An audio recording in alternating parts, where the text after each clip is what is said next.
Hello everyone and welcome to wow, how good are these characters with Riko and some other bad character. And we're going to talk about two characters today who are more so on the charge side, and we're going to see what they do now with the new charge buffs. With charge conservation, well, neither of these characters have charge conservation, so we don't really need to talk about that. But, well, we're going to start with Riko, of course, who is a charge gorilla support. She is unlimited, as you probably might know. Some people might not know this because I've heard a lot of people say, wait a second, she's unlimited, I've never seen her before. Apparently she's rather rare, but she does have a decent attack, I guess, for a support, alright defense, and also pretty good HP, so her stats for being a support aren't actually that bad. I guess it also bears mentioning that her personal does give monopolized jaw, which is exactly what you want for a charged gorilla. Although in theory, it's often better to have a charge draw. However, charge draw personals usually have like 13 turn cooldown, while monopolized draw only has 4 turn cooldown, which makes monopolized draw a lot more effective over longer periods of time. So I'm much more happy with having a monopolized draw instead.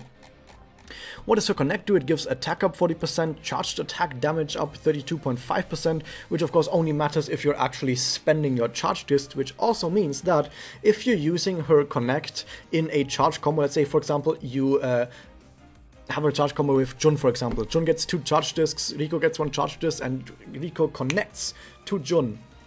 You're not actually using your charge points, so the charged attack damage up does basically nothing. And yeah, you can indeed connect faster with a monopolized draw. That is also another thing that makes that a really good thing to have. It also gives chance skill seal on attack, but in a lot of cases this won't really do much. And I guess I've already named another character, Jun. So the thing is, when you look at this character, look at these stats, support, the discs, the type, what this character is supposed to do, looks very, very similar to a character that has just been released, or not just, but very recently been released, Jun. So Jun is also a charge type support with almost the exact same stats, like literally almost the exact same stats. It's ridiculous how close they are. The same person also has monopolized draw on it, and the connect gives not attack up, but damage up, which in my opinion is better, and charge disc damage up. So if you have the scenario that I just said, where you have discs from multiple characters in a charge combo, and you connect into that with Jun, that will actually be really good, and will do absurd amounts of damage, absolutely ridiculous amount of damage with those charge discs, while on Riko, for example, if she does that, it does absolutely nothing. However, conversely, if you're actually using the connect to use up your charge points, then Riko's connect will be really, really good, while Jun's connect is still somewhat good because it still gives a damage up, which is usually better than an attack up. So I still like Jun's connect. Like overall, when you like combine both of these cases together, overall I still would favor Jun for her connect. But you can see that these characters are rather similar, but they do slightly different things here and there. Next up with the Magia, it damages all enemies, gives charge attack damage up to all allies, restores some MP to all allies, and gives some crit to all allies, which is all really, really good. I'm gonna keep comparing to Jun. What do we have here? We generate 8 MP to self over 3 turns. So this is more than Riko does, but it's over 3 turns and only to self, okay. Also gives charge attack damage up, but a little bit less, I think. Yeah, 5% less, wow. And instead of doing the crit, it gives chance of darkness. So you see that, once again, rather similar ideas, but slightly different. It's kind of like Sayaka and Haragi Sayaka, how they're kind of the same unit, but slightly different. And I think it's also similar with Jun and Riko, where they're kind of the same unit, but slightly different.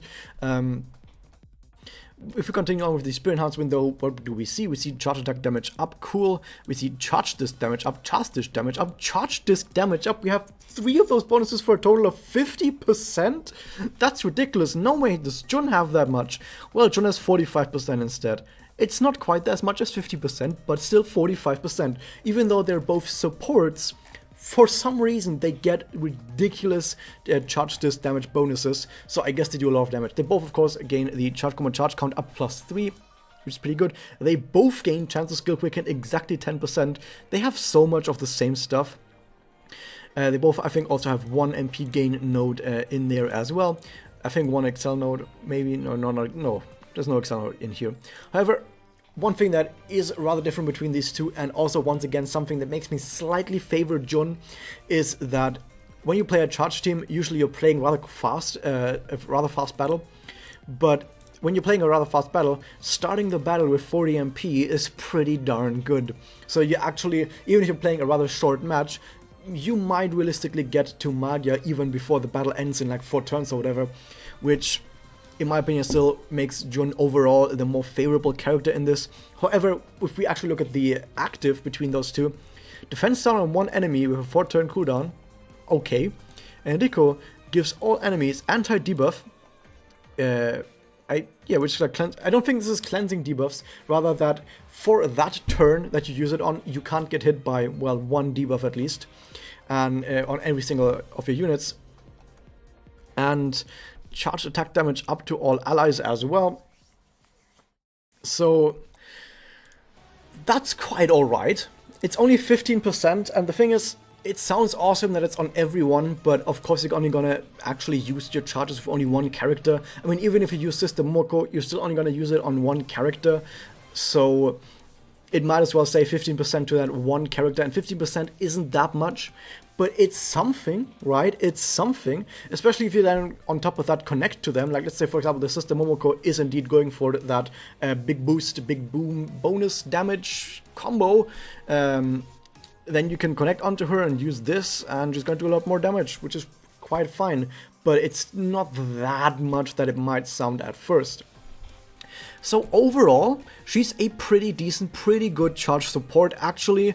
Like I said, she's rather similar to Jun in both stats and what they do.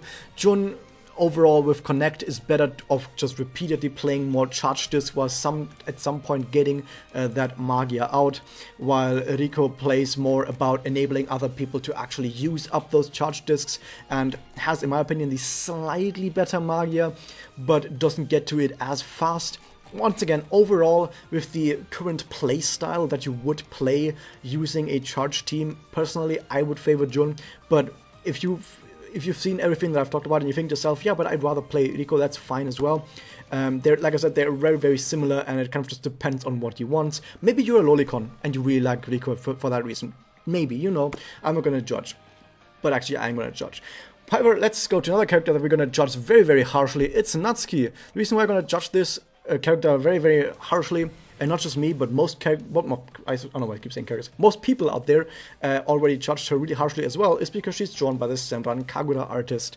So basically a hentai artist has drawn this character, and it kind of shows.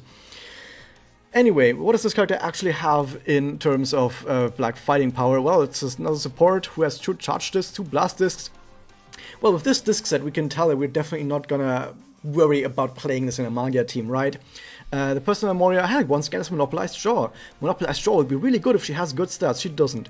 She has terrible stats. But then again, she hasn't been uncapped to 5 yet, and I kind of hope she doesn't get it, like, at least not before every other character gets it. Like, on my list of characters that need uncap, she's probably the last person on that list. So, we're gonna see why. Not just because of, kind of like story-wise. Story-wise, is also an absolutely terrible character.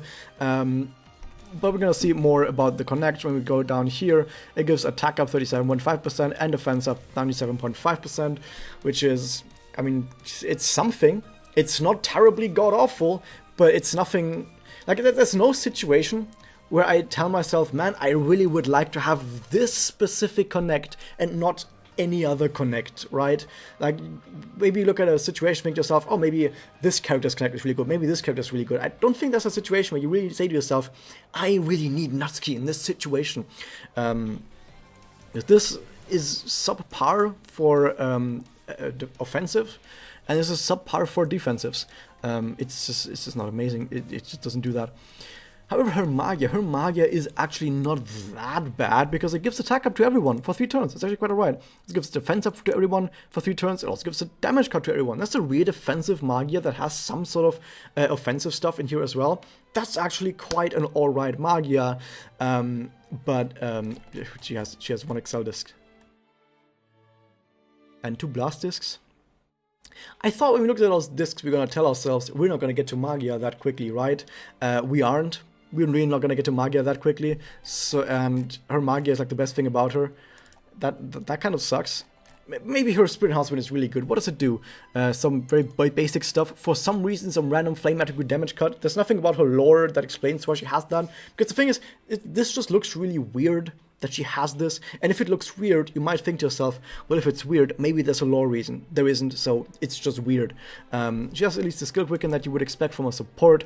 She has charge attack damage up. Yay, MP gain over 100. She has multiple of those nodes. That's fine too. 1 MP gain up node and 1 Excel MP gain up node. That's still not quite enough to make this a Wonder Magia machine. And just darkness on attack. I mean, yeah.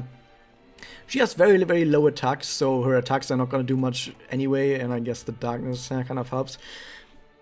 Here's the thing. If you're using her personal, you're of course going to use her discs.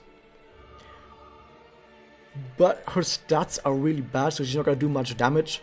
Her connect isn't that great either, so you're kind of not helping yourself that much if you specifically draw her discs. You kind of don't want to draw her discs. And this kind of feels weird to have a character whose discs you would never want to draw that isn't a tank. Like with tanks, of course, you don't want to draw the discs, but they're still useful by like guarding people, right?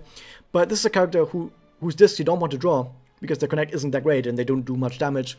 And they're not a tank either, so... Hey, but you know what? They're active. The active of Natsuki actually isn't that bad. It gives Excel gain up to all characters. Once again, though, why an Excel bonus on a character who has 2 charge discs and 2 blast discs and only 1 Excel disc? I don't know. I don't know why. And at least it also gives defensive. You can do some really defensive stuff with Natsuki in a meta where you don't really need to play defensive at all. Like, at least not like this. I mean, in ranked mirrors, you kind of want to play a little bit defensive, but you play defensive with characters that can reach Magia on turn 2, or turn 3 at the least. Not someone who takes like 5 turns to get to their Magia. You're not going to play that in mirrors ever. I don't know, it just seems like she's kind of underwhelming in every single aspect, and she doesn't really do anything special. I mean, like I said, her Magia is actually kind of alright, but because she only has 1 Excel, she doesn't really get too much. Lore-wise, she's a terrible character. The artist is... you know that. I don't know. I don't know. I just don't like her at all. I think most people don't really like it that much. But yeah, that was that. Hope you guys enjoyed this. Hit that subscribe button, ring the bell, and I'll see you guys next time.